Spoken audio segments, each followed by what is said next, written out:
Ladies and gentlemen, welcome back to yet another episode. We hear a lot about the LGBTQ, and there's a Q in that, and that stands for queer. And the director of the Waterloo District School Board is an activist, Jeewan Chanicka, and he also put out a video, basically telling the kids, it's a video for the kids in the school board, and mind you, this is kids age 4 and up, they're all minors, that he's identifies as a queer. Right? So what does this mean, right? There's gay. Everybody knows what that is. There's lesbians, right? There's straight. But a queer, like what else could you be attracted to? What does this exactly mean? Now, the director, he's proud of this, right? This is his way of saying that he's marginalized, he's a minority. And this seems to be kind of like a power grab at the moment, because the activists, they're trying to push whatever ideas they have in the name of protecting minorities. And if this director, Jeewan Chanicka, if he can identify as a minority, then he can justify his ideas, right? And then people can have sympathy, right? It's playing the victim card. So Melanie Bennett, who I've had on this podcast, the most recent podcast, talked to me about queer theory. Now, she put out an interesting post, and I actually want to go through this post with you. So it's a thread on Twitter, and I'm going to link it in the description, that basically tries to explain what queer youth means. What's a queer child? And she says, let's examine a Canadian paper that explains it. Hannah Dyer in 2017 wrote Queer Futility and Child Innocence Beyond the Injury of Development. So this is a university professor, right? Dyer explains that the innocence is a concept that oppresses the child. It limits their queer potential. The normative idea of healthy, that's sexually free, childhood is the cause of violence and trauma, right? So if you're just a normal person, right, that's oppressive, and that is what causes violence and trauma. So gender dysphoria is oppressive because it pathologizes, aka makes a disorder of abnormality. Basically a justification of conversion therapy. The paper was released a couple years before Bill C-4, making it illegal to not affirm gender identity. The development of appropriate practice, aka not introducing sexuality to childhood, is oppressive because it assumes that children are innocent and asexual. That's why it's oppressive, right? So these people are pushing this on children, because if they don't do it, and if they don't push their sexuality, the child is oppressed. So the queer potential is therefore erased. That's what transgenocide. Are you keeping up with this? It's a little bit convoluted, but this is what these people believe, these activists, right? So childhood innocence, aka the lack of sexual exploration, assumes the child to be pro-heterosexual, which is traumatic. Potential queerness, queer growth cannot be achieved when innocence is maintained, right? And I really do believe in childhood innocence, and obviously the things that I believe in, like don't push sexuality on kids.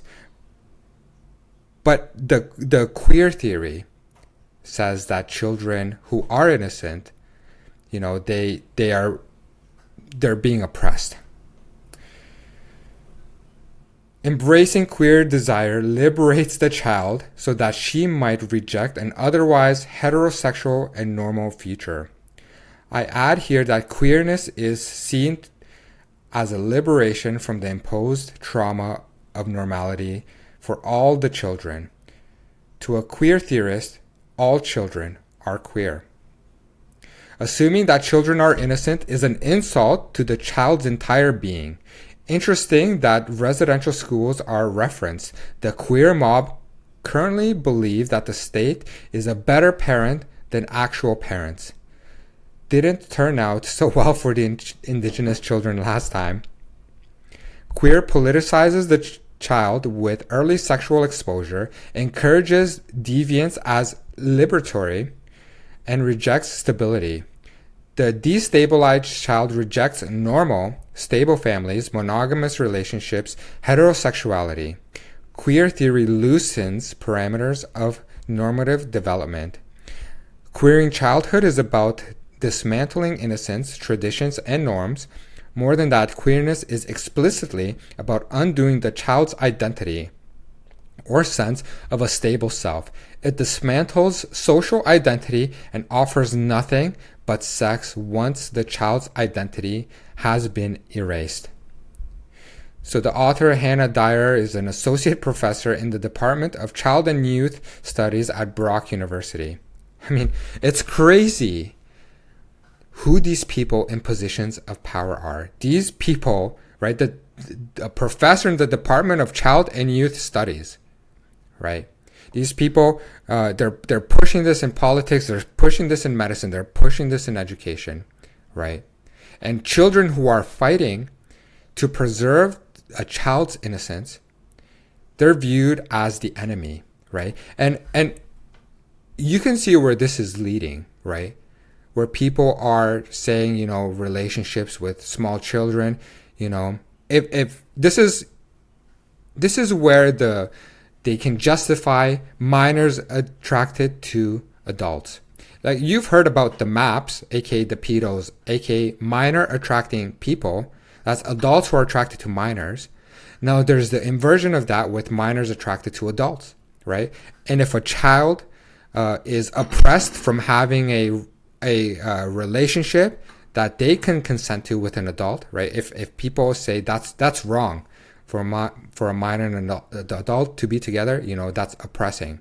This is where this queer theory goes, right?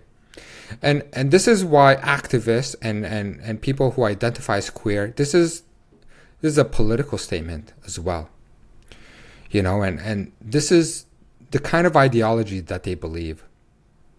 They're thinking that they're liberating children by sexualizing them. And people are getting confused. People think that, the LGBTQ and whatnot, they've hijacked the LGBTQ. And now they're just pushing this gender ideology onto kids. I would love to know what your thoughts are on this. Follow Melanie Bennett. I'm going to link it in the description to this article. Finkel Dusty on Twitter. Check out the last podcast I made. And put your comments. I want to see what you think.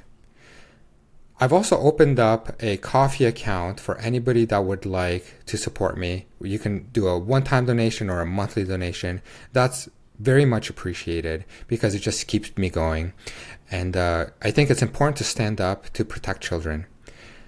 And if you like this video, at least share it with other people just so they can be aware of what's happening. Can't wait to hear from you. And until next time, take care.